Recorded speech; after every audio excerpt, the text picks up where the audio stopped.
wabarakatuh.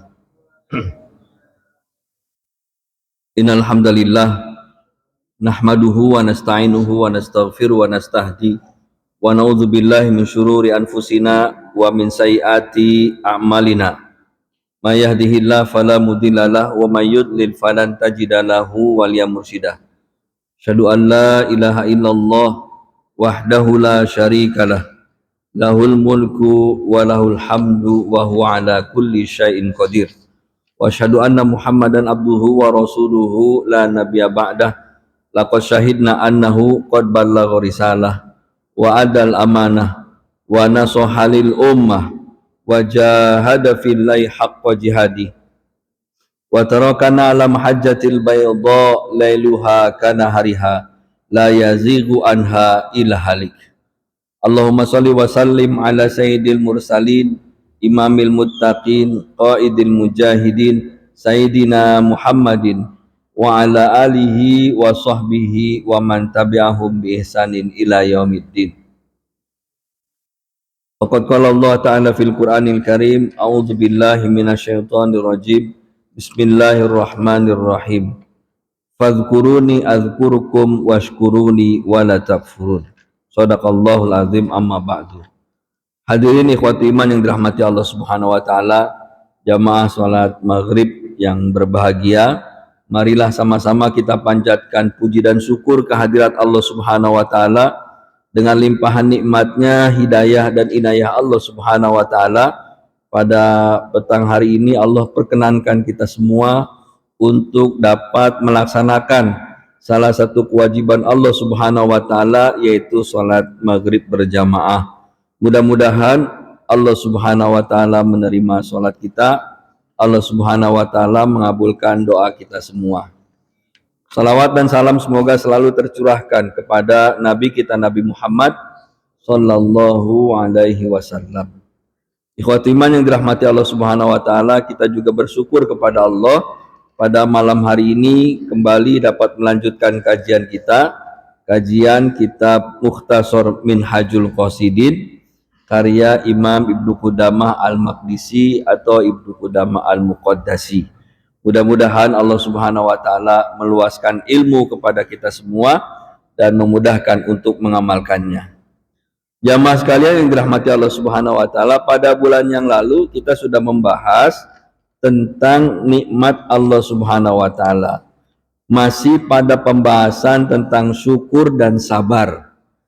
Pada bulan yang lalu dijelaskan bahwa Allah Subhanahu wa taala memberikan nikmat yang tidak ada batasnya, dan nikmat itu diberikan terus-menerus secara berulang-ulang.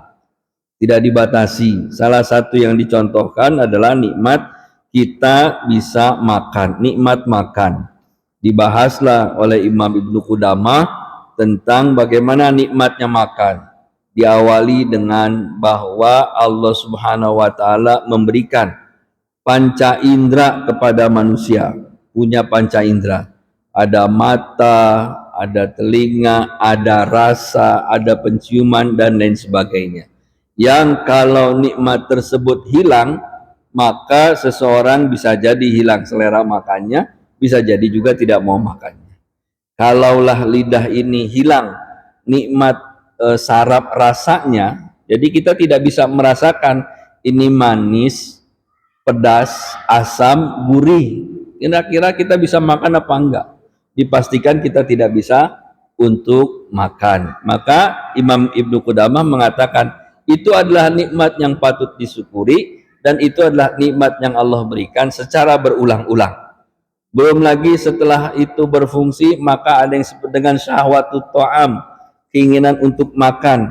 Kalau seorang manusia hilang syahwatut ta'amnya, nggak mau makan juga dia.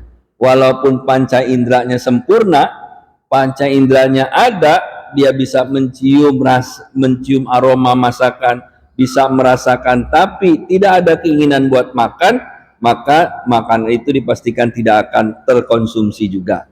Ini yang disebutkan oleh Imam Ibnu Qudamah. Masih pembahasan tentang syukur juga, maka disebutkan fi ajaibil ardhiyati wal adawiyah.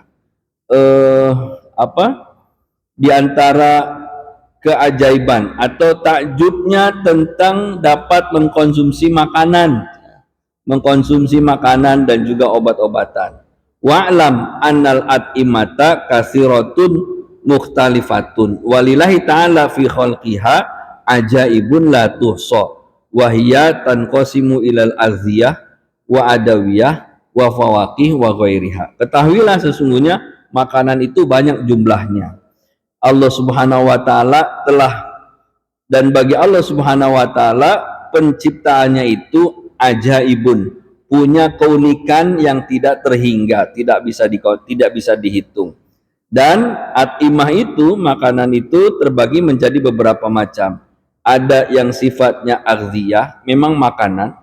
Ada yang sifatnya adawiyah, obat-obatan. Ada yang sifatnya buah-buahan, dan juga yang lainnya. Kemudian Imam Ibnu Qudamah mengatakan fanatakallam an ba'dil aghdiyah. Kita bicara tentang sebagian makanan. Contoh disebutkan, idza kana indaka syai'un minal hintah falau akaltaha lafaniyat wa baqiyat jai'an.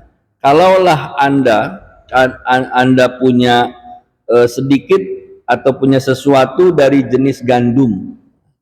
Kalau gandum itu mungkin di sana di Timur Tengah. Kalau kita misalnya punya beras.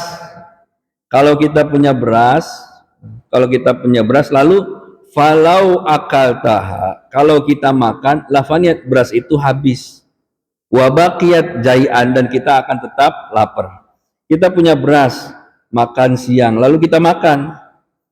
Habis, apakah dengan makan itu lapar kita akan hilang sama sekali? Dan mungkin saat itu juga kita nggak lapar, sudah tercukupi dengan makan beras. Tapi setelah itu apa? Kembali lapar.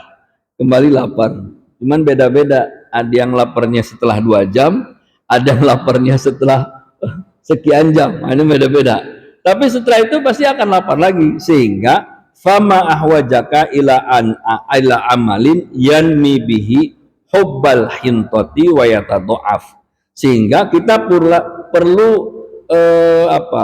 ada usaha untuk mengembangkan biji gandum tadi atau biji padi tadi, dan juga mengembangkannya sampai dengan berkembang yatadha'af, menghasilkan yang banyak, hatta yafi bitamamin hajatika, sampai mencukupi kebutuhan kita. Wahwa azzar'uha, yaitu dengan cara menanam. Kalau beras itu pasti habis. Supaya nggak habis atau supaya tetap ada, maka kita perlu menanam. Lalu beliau mengatakan, disebutkan dalam kitab ini, wahwa antaj'alaha fi ardin fiha ma yamtaziju ma'uha bil ardi fayasiru tinan. Nah, diceritakanlah tentang proses menanam gandum. Sama kalau kita proses menanam padi. Pertama ya diolah dulu. Para petani biasanya lebih paham dengan menanam padi. Disiapkan lahannya dulu, tanahnya dirapikan, karena tidak bisa tiba-tiba langsung ditanam benihnya, nggak mungkin. Disiapkan, kemudian setelah itu ditaruh bibitnya, kemudian disirami airnya, lalu berkembang, dan seterusnya. Perlu ada penjagaan. Begitu pas dia meninggi, jangan sampai dimakan oleh hama, jangan sampai diserang oleh burung dan lain sebagainya. Baru kemudian dia bisa menghasilkan padi yang baik. Setelah padi jadi, apa bisa langsung dikonsumsi? Jadi kalau padi gabah ya. Jadi gabah, kan gabah harus masuk ke huler dulu. Diproses huler baru jadi beras. Beras baru dimakan. Bagaimana bisa tumbuh, bisa jadi padi yang bisa kita konsumsi jadi beras? Di sana ada tanahnya. Kemudian lihat, unzur ilal ma alladhi tahtaju ilaihi hadhihi zira'ah kaifa khalaqahu Allah taala. Coba lihat tentang keadaan air yang Allah jadikan. Air itu punya peranan penting dalam pertanian. Kalau kita nanam padi nggak ada air, kira-kira gimana caranya? Bisa nggak tumbuh? Mati, kering. Musim kemarau bisa nggak pernah ada orang nanam pas musim kemarau kan? Ada. Yang ada tanah kering, diolahnya susah, nggak ada airnya, nggak ada hujannya, sehingga Imam Ibnu Qudamah ingin mengatakan bagaimana Allah menciptakan air sehingga air itu punya peran penting dalam tanaman.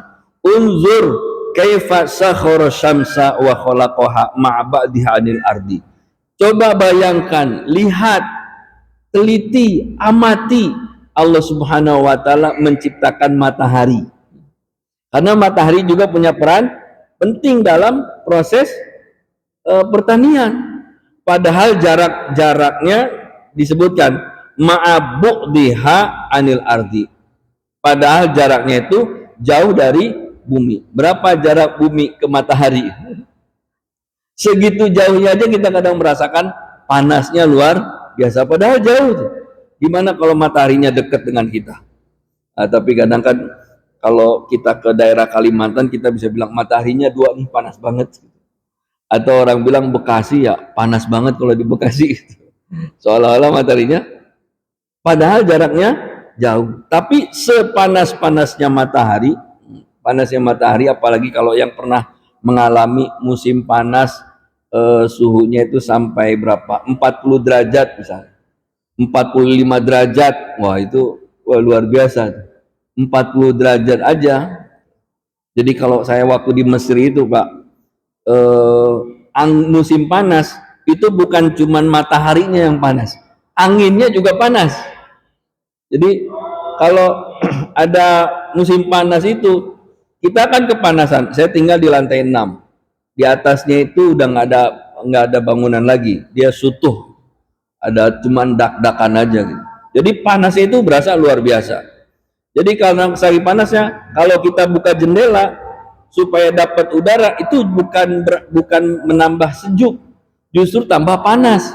Karena angin yang masuk dari luar itu angin panas, udaranya panas, anginnya panas, sehingga kalau kita mau dapat udara yang agak sejuk-sejuk dikit gitu, musim panas, jendelanya dibuka sedikit, di depan jendela ditaruh bak, dalam bak itu dikasih air. Habis gitu baru anginnya kena air, baru terasa agak lebih adem dibandingkan yang lainnya. Itu panas. Tapi Imam Ibnu Qudamah mengatakan, coba peran matahari dalam pertanian. Kalaulah tidak ada matahari yang terbit dari timur, kemudian tenggelam di bagian barat, apakah bisa tumbuh-tumbuhan itu bisa tumbuh? Apa kita bisa makan padi, makan beras? Nggak bisa juga kalau kita nggak tanam. Itu peran matahari. Kemudian setelah itu Allah juga menciptakan ekosistem yang lain, bahwa tidak semua yang perlu beras harus juga ikut menanam berasnya dulu. Tapi Allah ciptakan, ini Allah yang mengatur semuanya, sehingga para petani menjual hasilnya ke pasar. Di pasar dibeli oleh orang nggak perlu lagi nanam, cukup datang ke pasar beli berasnya. Kalau sekarang pasar-pasar online, orang nggak perlu, kalau mau sayuran nggak perlu dia tanam lagi sayurannya, tapi dia bisa datang ke pasar beli sayuran. Dan itu adalah bagian dari kekuasaan Allah Subhanahu wa taala. Apa jadinya kalau itu tidak ada? Maka tidak ada seorang pun yang bisa membeli beras di pasar. Tidak ada orang yang bisa membeli ikan. Kadang nggak ada, dia bisa ngambil ikannya. Tapi Allah ciptakan satu buah ekosistem yang luar biasa. Ada yang jualan berasnya, ada yang jual sayurannya, ada yang jual perlengkapannya, ada yang jual lauknya. Terjadilah transaksi. Dan itu semua Imam Ibnu Qudamah ingin mengatakan bahwa itu adalah bagian dari nikmat yang Allah berikan kepada kita. Nikmat yang Allah berikan kepada kita. Kita nggak perlu lagi menanam supaya bisa makan sayur-sayuran. Kita nggak perlu lagi motong sapi supaya bisa makan daging. Nggak perlu lagi, udah ada yang jualnya, tinggal beli kalau kita punya uang. Yang pedagang, yang petani, dia bisa punya uang, dia bisa belanjakan juga dengan yang lainnya. Dan itu juga bagian dari dari nikmat Allah Subhanahu wa taala yang harus patut disyukuri oleh kita. Patut disyukuri. Ini tentang bab makanan, belum lagi yang lainnya. Kalau sekarang dengan jenis makanan yang beraneka ragam jenisnya makanannya, dari yang mulai makanan kampung sampai dengan makanan kota, bahkan sekarang ada lagi western, makanan ke barat-baratan, ada lagi makanan ke timur tengahan, nasi kebuli, udah mulai kemana-mana, dari mulai A, B, C, D, dan itu bisa kita nikmati. Nikmat Allah Subhanahu wa taala yang harus disyukuri. Sehingga Imam Ibnu Qudamah mengatakan, wa'lam annal khalqa lam yaksiru an syukrin ni'ami illa lil jahli wal ghaflah. Ketahuilah sesungguhnya makhluk Allah itu tidak akan bersyukur, dia pasti akan berkurang syukurnya itu dengan apa? Dengan dua hal. Yang pertama al-jahlu, karena bodoh. Yang kedua al-ghaflah, karena lalai. Fa innahum mana'u bidzalika an ma'rifatin ni'ami. Dengan dua hal itu maka mereka terhalang untuk mengetahui nikmat-nikmat Allah Subhanahu wa taala. La yatasawwaru syukran ni'mati illa ba'da ma'rifatiha. Tidak dapat menggambarkan syukur nikmat kecuali setelah mengetahuinya. Summa in arafu nikmatan zannu anna syukra 'alaiha an yaqula ahaduhum bilisanihi alhamdulillah wa syukrulillah walam ya'rifu anna makna syukra an tastamila nikmata fi it'amil hikmah allati urida biha wa hiya ta'atillahi ta'ala. Disebutkan oleh Imam Ibnu Qudamah, orang yang lalai, orang yang bodoh, dia tidak bisa mengetahui nikmat. Kalau sudah tidak mengetahui nikmat, maka dia tidak bisa bersyukur kepada Allah Subhanahu wa taala. Sehingga la yatasawwaru syukran nikmati, la yatasawwaru syukran nikmati illa ba'da ma'rifatiyah. Tidak bisa menggambarkan syukur nikmat kecuali setelah mengetahuinya. Ketahui dulu nikmatnya baru bisa bersyukur. In arafu nikmatan zannu anna syukra 'alaiha an yaqula ahaduhum bilisani alhamdulillah wa syukrillah. Kalaulah mereka menganggap bahwa nikmat itu, bersyukur itu dengan cara apa? Mengucapkan alhamdulillah, syukur kepada Allah, tapi lam ya'rifu anna makna syukri antas ta'mila nikmata fi amil nikmah. Dia hanya mengetahui syukur nikmat itu cukup dengan mengucapkan alhamdulillah, cukup dengan mengucapkan syukur kepada Allah, tapi tidak mengetahui apa di balik ungkapan alhamdulillah tersebut. Padahal ada hal yang lebih besar daripada itu yang Allah inginkan, yaitu taat kepada Allah Subhanahu wa taala. Jadi bukan hanya sekedar mengucapkan hamdalah, tapi menyempurnakan hikmah syukur itu dengan cara apa? Taat kepada Allah Subhanahu wa taala.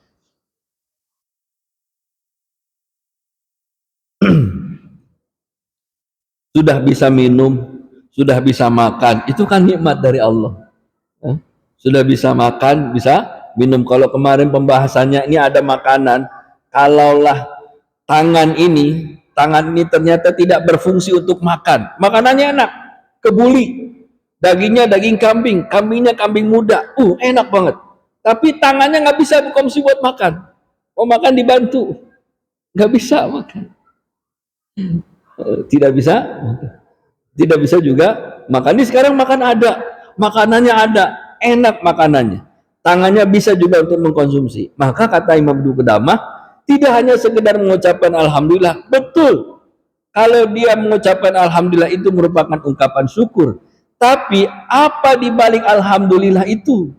Ungkapan alhamdulillah, kalau hanya sekedar lisan, kebiasaan saja alhamdulillah, tapi tidak memaknai secara bahwa itu adalah nikmat. Yang terbaik adalah begitu ada makan, kita tahu ini adalah nikmat, lalu ucapkan alhamdulillah. Kemudian apa? tasta'milal nikmata ila itamil hikmah allati urida bihi wahiyya taatillah. Kemudian apa? Menggunakan, memanfaatkan nikmat tersebut dalam rangka taat kepada Allah. Jadi kalau ada ini makanan, ini karena babnya pembahasan makanan, atau juga minuman, bagaimana caranya supaya makanan atau minuman itu dapat membuat kita lebih taat kepada Allah Subhanahu wa taala. Itu poinnya. Sehingga kalau memang makanan dan minuman itu bisa membuat lebih taat kepada Allah Subhanahu wa taala, maka mengkonsumsinya pun dalam rangka ketaatan kepada Allah. Kalau mengkonsumsi dalam rangka ketaatan kepada Allah, maka cara mengkonsumsinya dengan cara apa? Tidak berlebihan. Di antaranya dengan cara mengawali membaca bismillah, mengakhiri dengan alhamdulillah. Itu berarti makanan tersebut digunakan untuk taat kepada Allah Subhanahu wa taala. Kalau sekarang kan ada tradisi yang baru. Kalau ada makanan sebelum dimakan, maka tradisinya apa? Dipoto dulu. Betul nggak Pak?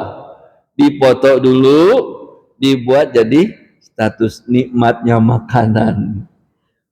Di-share, dipoto di-share. Akhirnya karena dipoto habis di-share langsung makan, lupa baca bismillahnya. Boleh aja dipoto, di-share boleh-boleh aja, nggak ada yang larang. Tapi bagaimana tetap pada substansi bahwa bagaimana caranya makan, minum ini jalan menuju taat kepada Allah Subhanahu wa taala. Jangan sampai masuk dalam kategori tadi tuh al-ghaflah. Kita tahu tapi kadang lalai, kadang lupa, kadang ya tadi ghaflah.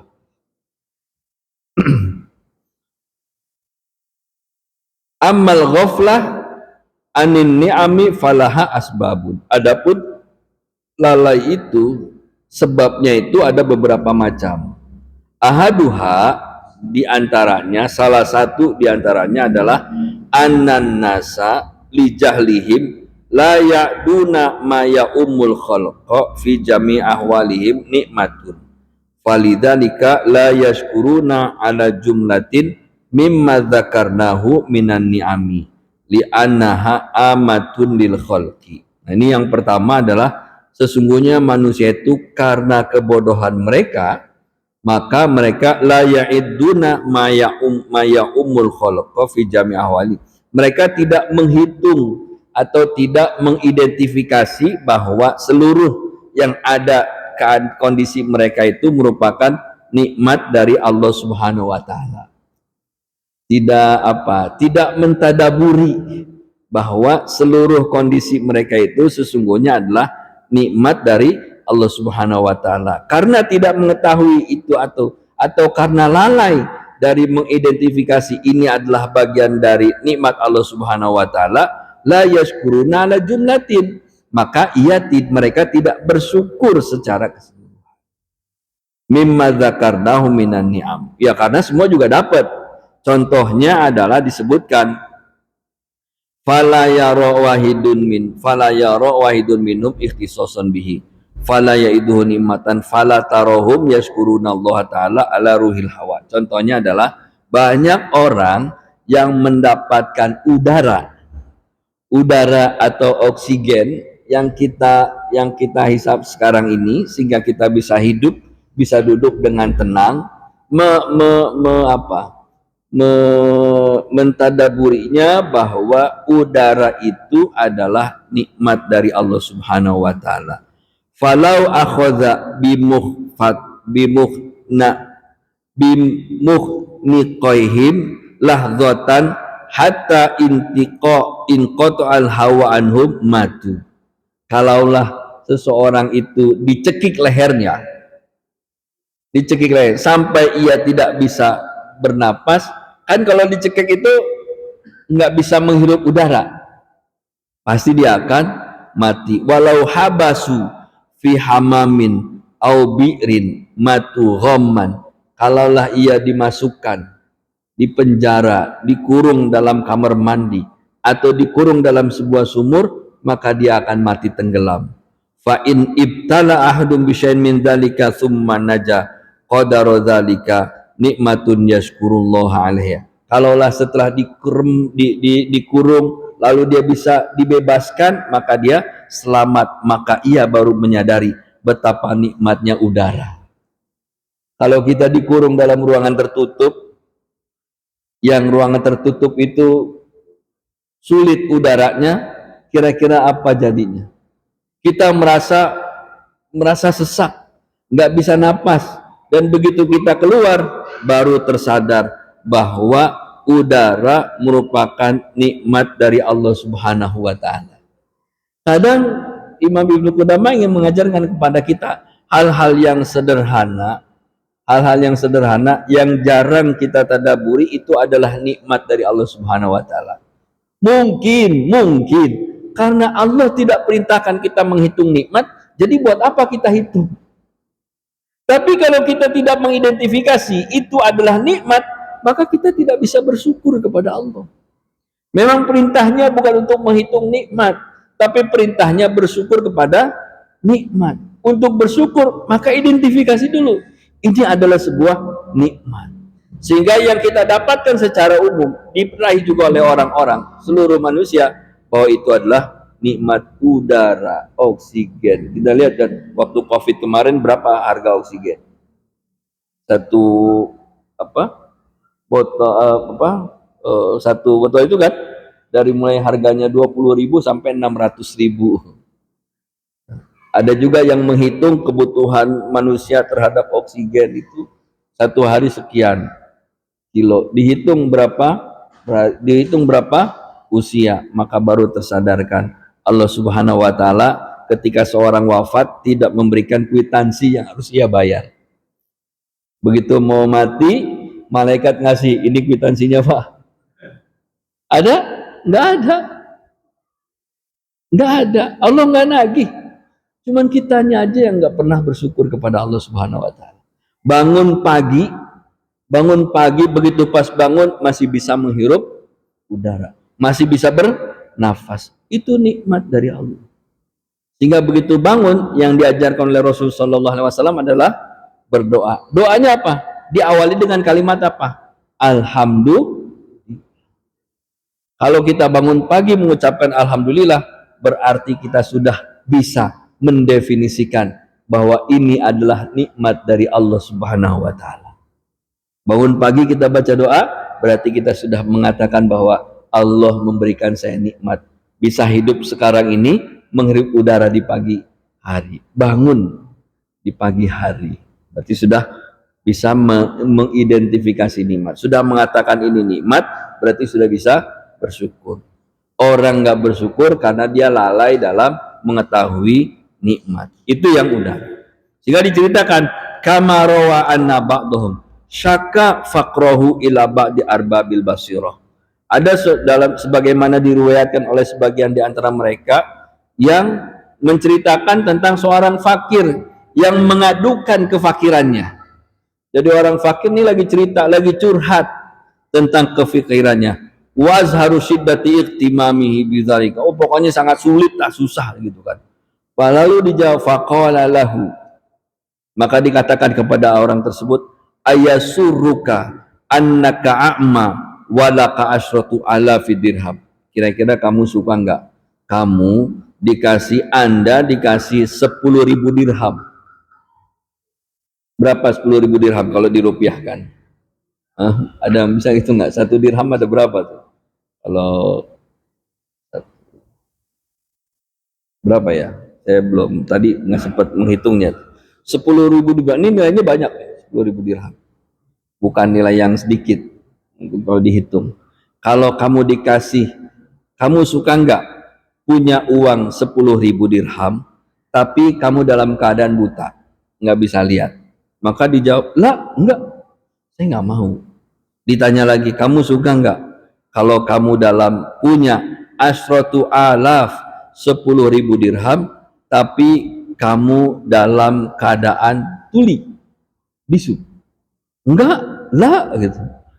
Ditanya lagi, kamu mau nggak punya uang 20.000, punya uang 20.000 dirham, tapi dalam keadaan kamu nggak punya kaki tangannya dua-duanya itu diamputasi, tapi uangnya banyak, 20.000 dirham.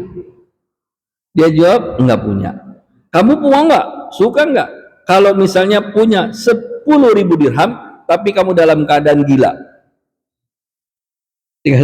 Punya uang tapi dalam keadaan gila? Enggak.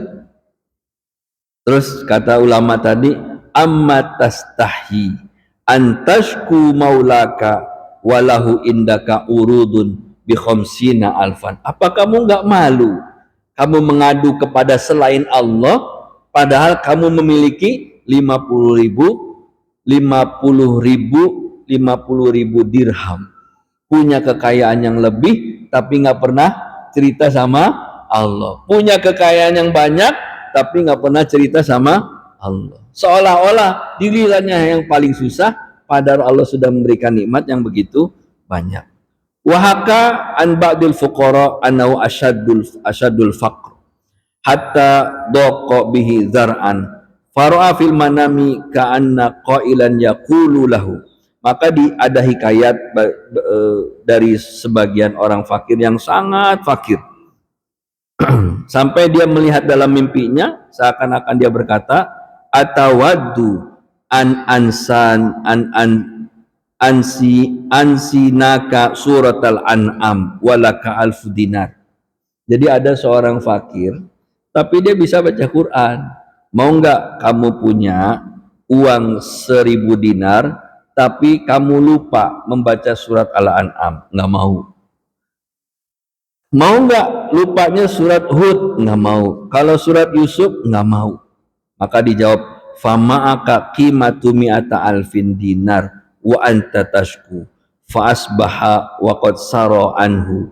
Dan engkau punya lebih harta kekayaan yang banyak tapi engkau masih juga ngadu-ngadu ke yang lain, kesulitan kamu gitu kan.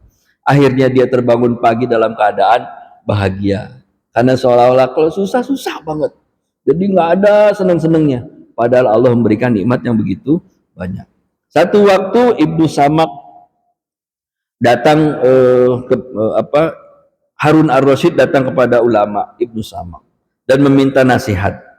Lalu ketika dinasihati, fabaka, dia menangis. Fabaka summa da'a bima'in fi qadahin faqala ya amirul mu'minin law mana'ta hadhi syurbah illa bidunya wa ma fiha akunta tafdiha biha. Maka menangislah. Begitu nasihat dia menangis, lalu minta diambilkan air di satu bejana. Setelah dia mengambil air, mau minum, lalu ditanya oleh Ibnu Samak, wahai amirin mu'minin, kalaulah engkau tidak bisa minum air ini kecuali dengan membayar dunia dan seisinya, apakah engkau akan membayarnya? Ada orang haus, orang mau minum, lalu dia mau minum, tapi air ini harus dibayar dengan dunia dan seisinya. Lalu Harun ar-Rasyid mengatakan, na'am, fashrab rayyan barakallah, maka minumlah. Falamma syaroba, begitu minum, dijawab lagi sama ulama, ya amiril mu'minin, ara'aita law muni'at ikhraj hadhi syurba minka illa bidunya wa ma fi akun taftadiha. Sekarang antum sudah minum, kalau sudah minum, kalaulah minuman yang tadi sudah masuk ke dalam perut kita lalu tidak bisa dikeluarkan dalam melalui saluran air seni, nggak bisa kencing kecuali dengan membayar dunia dengan seisinya, kira-kira mau bayar apa enggak? Iya, mau bayar. Lalu dikatakan oleh ulama, fama tasna bisya'in surbatin ma khairun min. Kalau gitu apa yang lebih baik? Kadang kita lupa bersyukur hal-hal yang sederhana.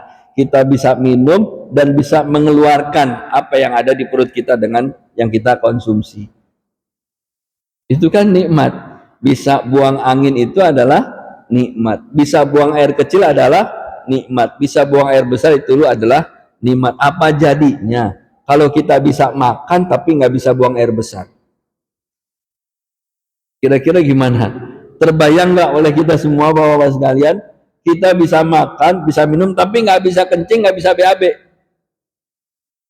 Yang ada apa? Perut kita. kembung, udah 2 hari ini nggak bisa BAB, tandanya apa? Sakit kan? Begitu juga kalau BAB terus-terusan, dehidrasi, sakit akhirnya.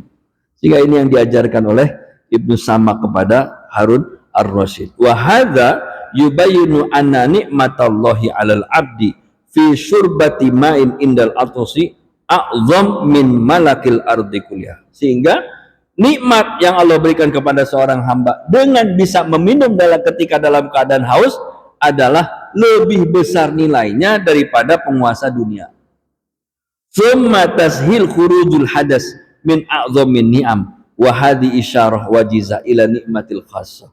Dan juga kemudahan untuk bisa buang air kecil setelah kita minum, itu merupakan isyarat yang simpel dari nikmat yang telah Allah berikan kepada kita semua. Sederhana kan memandang nikmat itu ya, Mak? Hal-hal yang enggak banyak, yang enggak apa ya, enggak ribet gitu. Cukup apa yang kita lakukan, terasalah bahwa itu nikmat dari Allah Subhanahu wa taala. Wa'lam anna ma min abdin illa idza am'ana an-nazar ra'a min ni'amillahi ni'aman katsiratan la yusyariku fiha umuman nas bal qad yusyarikuhu fi dzalika katsiratun minhum min dzalika al-aqlu. Ada lagi nih, ketahuilah ada nikmat yang luar biasa Allah berikan kepada kita yang tidak semua orang punya sama ukurannya, yaitu nikmat akal. Fama min abdin illa wa huwa radin anilai subhanahu wa ta'ala fi aqlihi. Maka tidak ada seorang hamba pun kecuali dia ridho pada Allah atas akalnya. Ya taqid annahu aqlan nas, dia meyakini bahwa dialah orang yang paling pintar dengan akal yang dimilikinya. Wa kullama yas'alullahal aqla wa idza kana dzalika itiqadu fayajibu alaihi an yashkurullaha ta'ala ala dzalik. Punya akal juga merupakan nikmat dari Allah. Dengan akal tersebut maka kita bisa membaca Al-Quran. Dengan akal yang kita miliki kita bisa berjalan. Dengan akal yang kita punya bisa menghafal. Dengan akal yang kita punya kita bisa menghitung. Dengan akal yang kita punya kita bisa melakukan aktivitas, bekerja dan seterusnya. Hanya kita kurang dalam memaknai nikmat dari Allah Subhanahu wa taala. Sehingga disebutkan hadis dari Abu Hurairah, diriwayatkan oleh Imam Bukhari dan Imam Muslim, Rasulullah SAW bersabda, "Idza nazara ahadukum ila man faddala alaihi fil mali wal khalqi falyanzur ila man huwa asfala minhu wa mimman faddala alaihi." Jika seseorang di antara kalian melihat orang yang lebih tinggi dari hartanya, lebih tinggi dari yang dia miliki, maka jika dia ingin melihat situ, maka jika seseorang ingin melihat tersebut, maka hendaklah falyanzur ila man huwa asfala minhu, melihat yang lebih bawah daripada itu. Unzuru ila man huwa asfala minkum wala tanzuru ila man huwa fawqakum fa innahu ajdaru alla tasdaru nikmatallahi alaikum. Lihat yang lebih kurang di antara kita, jangan melihat yang lebih tinggi di antara kita, karena melihat yang lebih tinggi membuat kita jadi keras untuk tidak bersyukur kepada nikmat dari Allah Subhanahu wa taala. Kalau kita lihat kondisi sekarang, mau bersyukur kadang kalau teman-teman, ayo kita sekali-kali datang ke rumah sakit. Lihat orang-orang yang sakit, alhamdulillah kita bisa jalan datang ke rumah sakit. Rumah sakitnya rumah sakit biasa, datang ke rumah sakit jiwa. Lihat orang di rumah sakit jiwa, datangnya ke rumah sakit jiwa. Kan nikmat akal. Orang yang sakit jiwa kan akalnya terganggu. Akalnya terganggu. Coba lihat bagaimana kondisi mereka. Maka syukuri, alhamdulillah kita tidak menjadi bagian dari itu. Kalau ngelihatnya ke yang lebih atas, maka nggak akan sulit bagi kita untuk bersyukur kepada Allah Subhanahu wa taala. Fa inna man itabaro hala nafsahu wa fatisha ala ma khassa bihi wajada lillahi ni'aman kasiratan. Kalaulah setiap orang melihat dirinya sendiri dan mencermati apa kekhususan yang Allah berikan kepada dirinya, maka dia akan mendapatkan nikmat-nikmat yang banyak yang diberikan Allah kepada kita semua. La siyama min khasil iman wal Qur'an wal ilmi was sunnah thummal firaq wasihah wal amni wa ghairi dzalik. Termasuk juga diantaranya kekhususan nikmat iman, Al-Quran, ilmu, sunnah. Ini nikmat yang luar biasa. Dengan Allah kasih iman sama kita, kita bisa datang ke masjid. Dengan Allah kasih ilmu kepada kita bisa sholat. Dengan Allah kasih ilmu, dengan Allah kasih Quran kepada kita, bisa baca, bisa menghafal. Allah kasih sunnah, kita melaksanakan sunnah. Summa, kemudian disebutkan al-faraghu wasihah, waktu luang dan kesehatan, dan juga al-amnu, keamanan, kenyamanan. Alhamdulillah, kita sholat dalam keadaan aman, enggak ketakutan kita sholat. Begitu sholat takut dibom, begitu sholat takut ada dibantai, enggak ada. Dalam keadaan aman, kan itu merupakan nikmat-nikmat khusus yang diberikan Allah kepada kita semua. Maka disebutkan dalam riwayat hadis, man qara'al qur'ana fahuwa ghaniyun. Siapa saja yang membaca Al-Qur'an, maka dialah orang kaya. Siapa saja yang baca Quran, fahuwa, dia orang kaya. Wa al-Qur'anu ghaniyun la faqra ba'dah wa la ghaniyun dunah. Al-Quran itu kekayaan yang tidak ada kefakiran setelahnya, dan tidak ada yang lebih tinggi kekayaan daripadanya.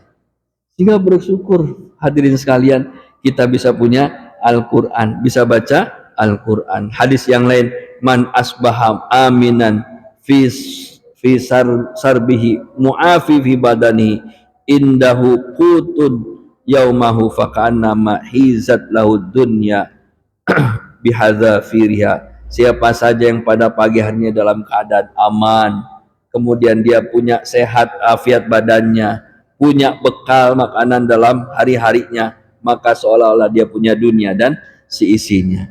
Khotiman yang dirahmati Allah Subhanahu wa taala, ini bab syukur kepada Allah Subhanahu wa taala. Dari mulai tadi kita meyakini bahwa Allah sudah memberikan yang terbaik buat kita. Kesehatan, iman, Islam, ilmu, dan itu yang harus kita syukuri. Udara yang kita hirup sepanjang hari.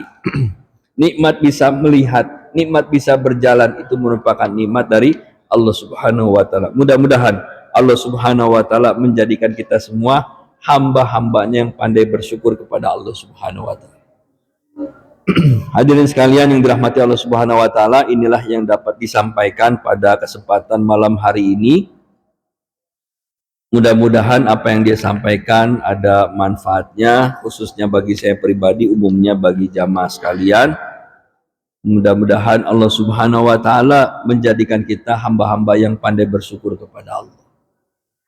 Demikian yang disampaikan, lebih kurangnya mohon maaf, yang benar dari Allah Subhanahu wa taala, yang salah dari saya pribadi. Mari sama-sama kita tutup pengajian kita dengan membaca hamdalah alhamdulillahirabbil alamin dan doa penutup majelis. Subhanakallahumma bihamdik asyhadu an la ilaha illa anta astaghfiruka wa atubu ilaik. Wallahu a'lam bishawab. Wa sallallahu ala sayyidina Muhammadin wa ala alihi wa sahbihi wasallam. Wassalamualaikum warahmatullahi wabarakatuh.